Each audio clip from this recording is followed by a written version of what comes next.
Okay, welcome to Malcolm Pein's first ever chess-based server broadcast. We're on Play Chess, and you can probably see me as well as hear me. Obviously there's a downside to that, but we're going to look at the first game of the World Chess Championship, recently played in Moscow between Boris, Gelfand and Viswanathan. Those of you who saw the opening ceremony would have seen that they drew for colours with paintbrushes, because the venue is of course the State Tretyakov gallery in Moscow that has nearly 2,000 masterpieces of Soviet art, and the sponsor, Andrei Filatov, who's a billionaire, in fact, who had a very pleasant lunch with in London a few weeks ago, told me that actually one of his main ideas of sponsoring chess and sponsoring the World Championship generally is, of course, to highlight art, and in this case Soviet art. He sees synergies between art and chess and culture, and those are his prime motivations for supporting the match.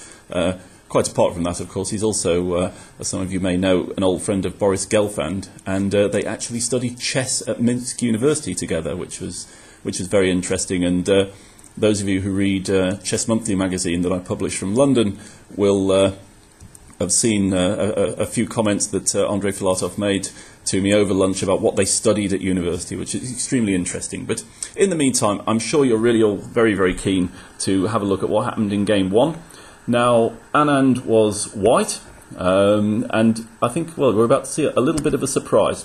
Okay, so Anand played d4, and Vishy, of course, can play d4 or e4. I thought at some point he might want to test Gelfand's Petrov, but perhaps he doesn't want to do that in the first game. In the first game, of course, you desperately want to avoid a defeat, and as we know, Anand managed to lose his first game, now against Topalov in 2010. So the next move was c4, g6, and I'd like to apologise to anyone who might be listening, but I'm currently getting a phone call and two people trying to get me on Skype simultaneously, which means there's either been an earthquake or it's just a very unpleasant coincidence. Let's carry on. Knight c3, d5. Now, a real surprise move, this. First of all, because if you look at your chess-based mega database, you'll notice immediately that the Grunfeld hasn't appeared in Gelfand's repertoire, at least for the last 5 years. And secondly, of course, Anand played the Grunfeld against Topalov in Game 1 and was absolutely crushed. And of course, the Grunfeld is generally thought, and I think it's very, very unfair, but it's generally thought of as a little bit risky at the very, very, very top level, because historically, Black has lost quite a few games with the Grunfeld in World Championship matches. You can go back to the Karpov-Kasparov games from Seville, for example, and then, of course, there's the 2010 Game 1 in Sofia. So, Anand was probably a little bit surprised by the Grunfeld, since Gelfand tends to play exclusively the Slav with a6, or the semi-Slav, or the Tartakova, or the Nimzo Indian / Queen's Indian. So this must have been a little bit of a surprise. Okay, so 4 knight f3, bishop g7, and now Anand played the main counter to the Grunfeld, which is the exchange variation, so named, of course, because white exchanges pawns. Here we go. And then he takes the centre. And if there is a refutation of the Grunfeld defence, then this has got to be it, because white establishes this wonderful pawn centre.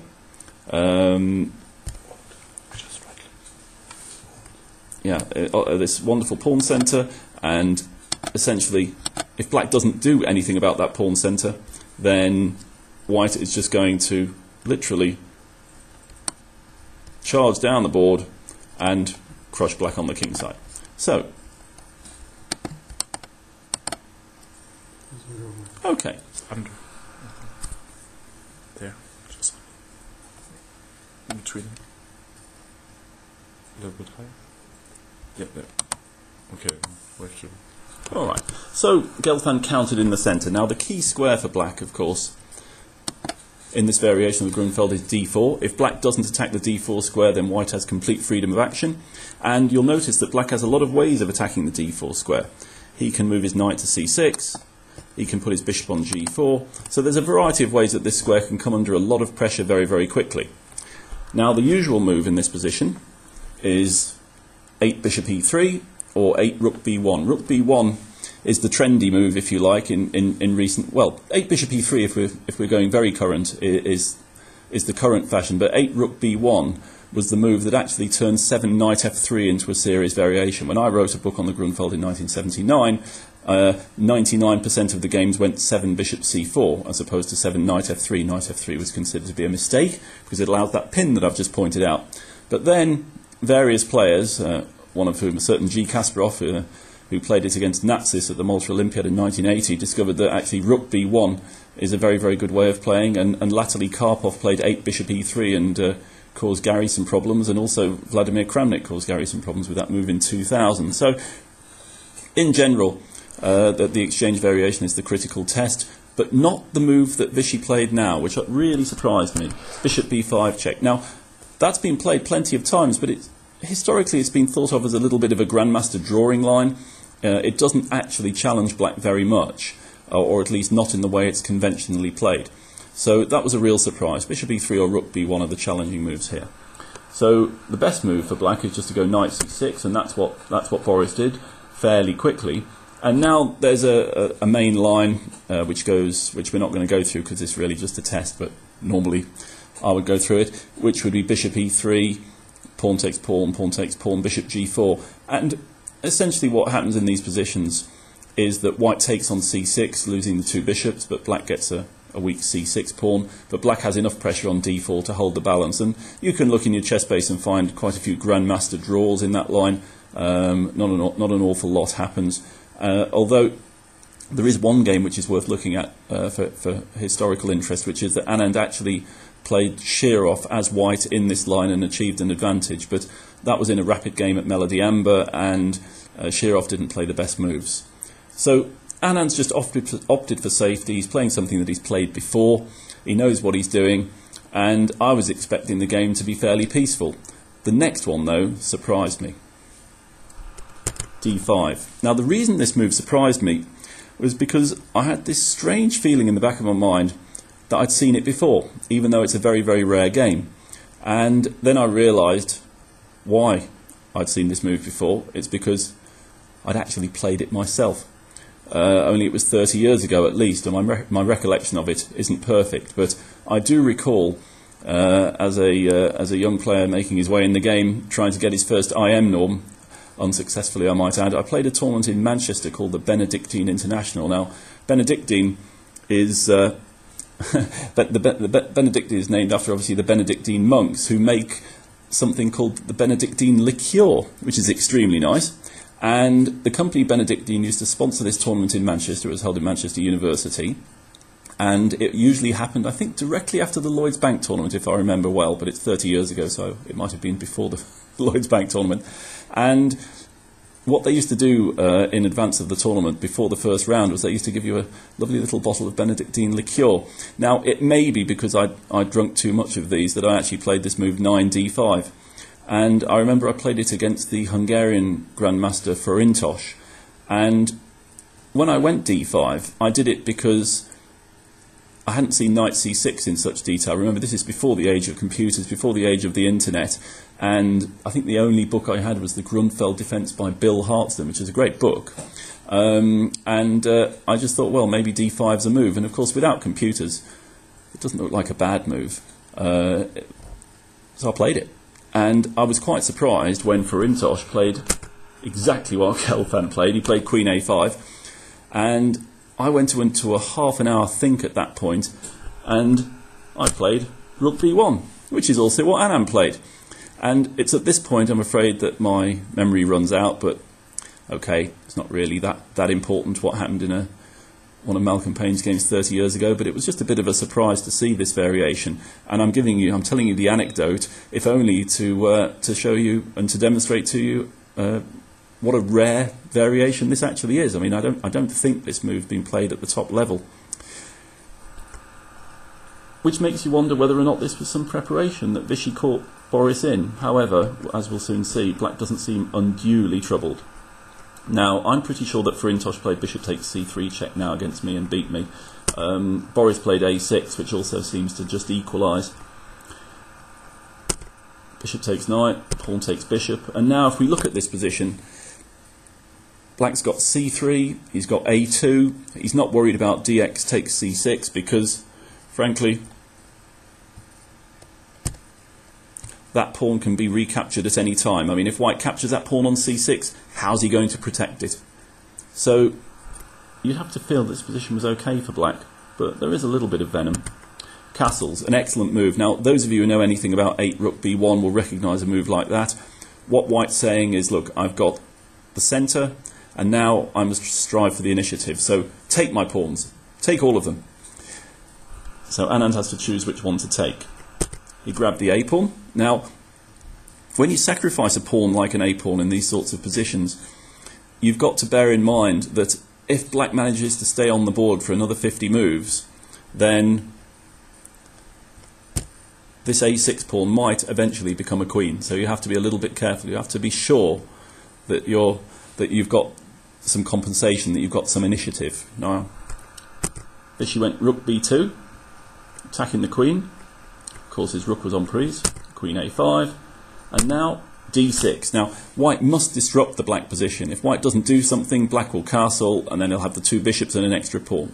So Vishy's main aim, I'd say, at this stage is actually to stop black from castling, and also, if at all possible, to get this pawn to go to e5, because then the bishop on g7 will be cut out, and the pawn centre will be, well, it'll be cemented, and when black loses in the Grunfeld, he usually loses because this d-pawn, Davy the d-pawn, comes down the board and either wins a piece or wins material, or just by its sheer presence on d6 or d7 paralyses the black pieces. So black's got to be extremely careful. I mean, some Grunfeld alarm bells go at this point, but I don't actually know to what extent Boris had prepared this position, but he certainly solved the problems very, very effectively. I was really impressed with his next move. Calmly played rook a7. Now, you don't often get development of rooks like that in the Grunfeld. In fact, can't actually remember a Grunfeld position where black actually played rook a7. Surprising. The rook usually comes into the centre, either to the c file, which can become open, or indeed rook d8. So rook a7 was actually a really, really clever move. First of all, it covers this square, thereby preventing the pawn from going any further in the future. And secondly, it also covers this square. So if the pawn takes on e7, the rook comes into play, it protects the king. Very, very, very good play. So it's almost certain that, in fact, and the computers bear this out now, I guess, that black is probably doing all right. Now, if you were trying to play for an advantage with white here, I suppose what you'd do is you'd try and play the move pawn e4 to e5, but this simply, for some reason, didn't appeal to Anand. I'm not sure why, but if you were trying for an advantage, that's what you'd play. My sense was that after his next move, he couldn't possibly have an edge. Let's see what he did. He went bishop g5. Interestingly enough, I also thought that possibly the move bishop f4 was possible, but it's quite natural. It supports the pawn on d6, and also it's saying if you take on d6, I take back with a bishop and you can't castle. So I thought that was more natural. And in particular, of course, there was also the added possibility of maybe the knight coming there, then it might go there, it might also go to c4. I thought bishop f4 was sharper, and I think in practice perhaps it was a better move. I mean, the computer evaluations are about the same, and my feeling was that bishop f4 would probably set black a few more problems, because of course if the knight comes to e5 and then it's threatening to hop into other squares, black might be convinced to give up his bishop for it, and in those circumstances his king is permanently weak. And although your Fritz or your Ribke might say that the position is equal, in practice you wouldn't want to play a position without your dark squared bishop. You'd have holes on g7 and all round your king. So I thought bishop f4 was probably a better move, but the move that was played was bishop g5. But now Boris solves the problems completely. Pawn takes pawn, queen takes pawn, and now think about it. What would you play? Just think about it for a second. You're black, you're in game 1 of a World Chess Championship match. Avoiding defeat is absolutely essential. There's a concrete threat, I suppose, of queen takes c6 check. And think about black's positional advantages. What positional advantages has he got? Yeah, you will have probably spotted the 2 bishops. And also, in what phase of the game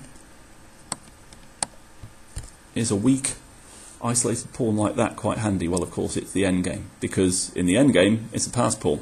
So, rook d7, hitting the queen, queen takes c6, and now queen c7. Excellent move in practice, just saying, well, all endgames are good for me. I've got two bishops, I've got a passed pawn, I can't come to any harm. Now, maybe analysis will show that there was a better continuation, but when I saw this, I thought, well, this is just perfect for Boris. He's, he must be nervous. It's game one of the World Chess Championship, everything at stake. He's got the black pieces, but he'll be so happy with his position because he simply cannot lose. And in fact, at this point, I started to fear for Vichy a little bit. Queen takes queen, there seems to be nothing better. Remember that all the time, in all variations, black has this residual threat of bishop takes c3. So it's not as if white has got a huge number of options here. So queen takes queen, rook takes queen, and now bishop f4 hitting the rook, rook b7. Would you like to exchange pieces? Because the more pieces we exchange, the more powerful my pass pawn and two bishops become, of course. No, I don't, and I want to protect my c-pawn. Castles. So let's look at this position. It must be slightly better for black. I mean, in practice, I'd say if this was a game where I was playing somebody else roughly rated the same as me, with similarly inadequate knowledge and technique, I'd be playing for a win. Of course, one of the hallmarks of fantastic players like Anand and Gelfand is that they always manage to limit their disadvantage. So even when players of my strength, I'm roughly 2400 and falling, think there's danger, these guys can usually find a path to limit that danger and avoid defeat. But if I was faced with two bishops and a passed a pawn as white, I'd be seriously worried. It's interesting to note, by the way, if we can just flip back a few moves, that in terms of the psychological battle, I think that after that in this position, that Vichy actually had a very, very long think. It was as if there was something he was planning or intending that he suddenly discovered didn't work. Anyway, that may explain why we rapidly got to this position where black is simply somewhat better. So, I guess it's at this point you sit there and you think, right, how can I limit my disadvantage? How can I equalise? So Anand comes up with quite a good plan. First of all, he homes in on the weakness in black's position, which is the c5 pawn. Rook e8 counter-attacking the e pawn. And knight d2. The other possibility was e5. But of course that lets out one of the bishops. So intuitively you'd say to yourself, irrespective of whatever your computer might say, you'd want to avoid that. Because although you might think that you're keeping this guy in the box, remember that after some move like that, he'll break out. So I think Anand's continuation was quite sensible. He went knight d2. He's saying, because remember, black's got a white squared bishop, white hasn't. So keeping a pawn on a white square will limit the scope of the enemy bishop. You don't want too many white squares open when your opponent's got the only white squared bishop in town. And the other thing about this is it gives the possibility of the pawn coming to f4, and then maybe the pawn coming to e5, and then the knight coming to e4. So, it's sort of saying, okay, I know I'm a bit worse here, but bear in mind I've got my plans too, if you don't play accurately. Okay, now Boris played f5, which looks extremely natural. I mean, you've got two bishops, you want to be opening the game for them, so I thought f5 was the right move. But interestingly enough, all the engines, Fritz, Ribka, everybody, Houdini, everybody, were quite interested in bishop d7. The main reason being that after bishop takes c5, rook c8, black's winning this pawn back. All the tactics work for black here. If bishop b4, rook takes b4, because of course we have an unprotected piece. And when you're looking for tactical possibilities, the first thing you look for is how many pieces are unprotected in your opponent's position. So, rook e8, knight d2, keeping it very solid, f5, and now Vichy calmly played f3. I guess bishop d7 might be a move now. I haven't actually had time to look at that in depth yet, because we're looking at this game a little more than an hour after it's finished. But I guess that Boris, to a certain extent, psychologically, would have been very, very happy with the draw at the start of the game. So he now played pawn takes e4, knight takes e4, bishop f5, and I think it was in this position that a draw was agreed. I'm pretty confident that there were ways for Boris to play on. Possibly if he was, if you like, a game down in the match, he wouldn't have opted for pawn takes pawn, knight takes pawn, bishop f5. But this certainly is pretty much equal. And the players were fairly scathing afterwards of a question at the press conference where somebody said, "Well, wasn't Black actually better?" Well, no. In this position, he certainly isn't better. I'm not even claiming he was significantly better before. I'm simply saying that he could have prolonged the game at no risk before. Now in this position, in the final position, it seems to me that after the move rook e1, there's a threat of knight f6 check, winning the rook, and there's also now a double threat to the c5 pawn. Remember that this pawn is actually under pressure from both the bishop and the knight. So in this position there's probably no choice for Black other than to take on e4. Not much choice. And then after pawn takes back, Black has a nominal advantage. He's got a pawn, an outside pass pawn, but no, this position is just dead equal, and probably a waste of time playing on. And so the players very naturally agreed to draw. So Boris will be white in game 2, which is tomorrow. We'll be on the server at 12 o'clock UK, 0700 Eastern and 1300 Central European time. See you there.